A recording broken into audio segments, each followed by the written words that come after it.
Some time ago, I reviewed the classic game by Avalon Hill, Breakout Normandy, a classic of modern wargaming, and after my video came out, the publisher of the new edition of Breakout Normandy, published by L2 Design Group, contacted me and asked me if I wanted to take a look at the new version, the Deluxe edition, which I agreed to do. So today we're gonna take a look at the Deluxe edition for Breakout Normandy. And this video will mainly be a component overview because components really are the thing that change here. Gameplay, as the rulebook, the new rulebook itself says, remains basically the same. They try to tweak and to improve balance, but other than that, it is the old game with a facelift component-wise. Now, talking about the components, the box is clearly much larger, but also thinner.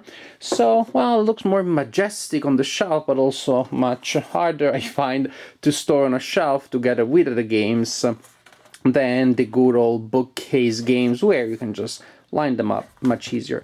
Then that large box, again, looks good, but not as easy to place together with other games.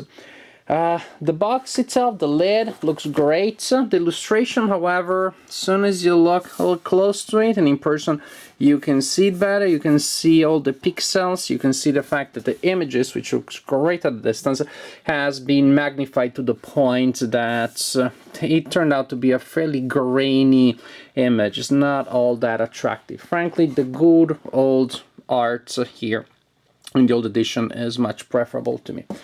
The rules book. The rule book looks definitely much better. Better quality, better paper. It's colorful as opposed to the old book, which was black, white, and blue. Definitely nice looking rule book with extensive notes at the end, especially including notes about the changes from the previous edition. It's thick, it's pleasant to hold, nice to have, nice improvement there. Other components, we have the dice. Well, not the most astounding components. I mean, nothing wrong with it, usually, unless the dice have some special quality. That's not the thing that's most important to talk about in a component overview. In this little envelope here, which comes with the game, we have these markers, which are disruption markers. The rules say to use these plastic disruption markers to represent level 1 and level 2 of disruption, and the light side is level 1 and the dark side is level 2. So I imagine, that's what the rulebook says, I imagine white is level 1 and red is level 2. Nice, cute. It's like Pandemic in Normandy. They have a certain pandemic quality to me, these markers. As for the counters, oh, the counters look great. They are large, colorful, fairly thick, reasonably thick. Well, as you can see, I haven't played with this copy of the game yet. I'm simply looking at the components.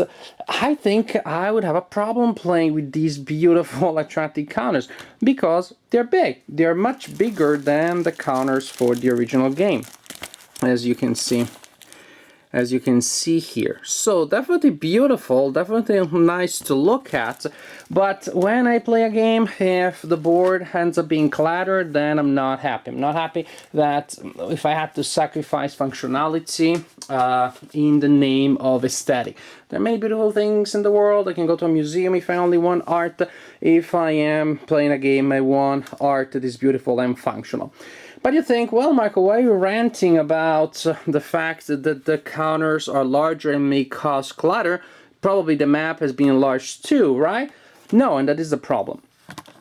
Here you have the maps of the two editions side by side, well, one on top of the other, really. Here we have the old map, which is incidentally a mounted map made of two mounted boards that go adjacent to one another. And there we have the map of the new Deluxe edition, which is on thick paper, cardstock, which is kind of surprising. Usually you would expect I expect the Deluxe edition to be mounted, so I was a little bit surprised it's a single piece of cardstock folded in 6. So you purchase the Deluxe edition, but you still need to use a plexiglass. if you wanted to lay flat on the table. And while overall the map is bigger, mainly because it is shaped as a rectangle, this area here, which is not part of the map, is not covered by a map in the original board, is part of the map there. However, even though the overall area is bigger, the play area is exactly the same. I measured them. The play area has not been enlarged. So you have larger counters than in the original on a map which is the same size. And again, I hope I'm wrong, and if somebody played the game and they can contradict me, somebody play with this copy, but my words that the map would end up being pretty cluttered, especially when pieces are stacked in small areas like the ones that I'm showing you here, the ones by the coast. And maybe I've just been burned it's because I've been burned recently by the game Warriors of God, that also has a beautiful map, beautiful counter, just that the counters are a little too large for the map, and that gets in the way of enjoying the game. But I was impressed in Warriors of God. I'm a little worried about this new edition here. So we have a cardstock map that looks good, and again, there is something that worries me here. The original map board may look a little less attractive and visually organic because of these thick lines that separate the areas where you play. That's okay, because again, we're talking about a war game that needs, in my opinion, to be first and foremost functional, and next, as an added bonus, also beautiful and visually appealing. And here, as you can see in the new map, the edges, the borders that separate the areas are much less defined, much less obvious, and simply as visible. Which again, that means that when you look at the map, it looks more like an actual map than like a board. But then, of course, when you're playing it, then from time to time, I guess you may have to get close to the map just to make sure that you know exactly where each area starts and where each area ends. So I like the map, it's beautiful, but, and again, please let me know if your experience is different, but from what I see here, I'm just afraid that there are elements in this map that may get in the way of functionality. They may reduce the functionality of the game. This deluxe edition also includes player aids, which are definitely nicer than the black and white player aids of the original edition. You have a detailed sequence of play and a lot of other values here. On the other side, you have a setup card. Nice looking and colorful.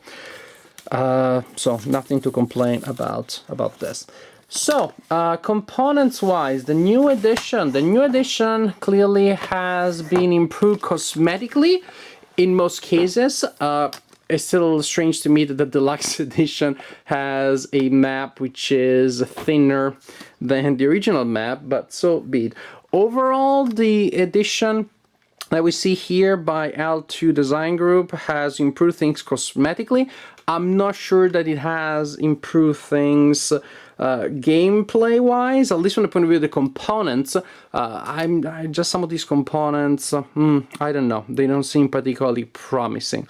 Anyways, if you have the new edition, please feel free to leave your comments. As for me, frankly, I think I like the old edition better. Maybe I'm just a nostalgic, maybe it's just the old look, but it's, to me also, it is the nice functional ratio between the size of the counters and the size of the map, the fact that the map looks very functional, and is very functional.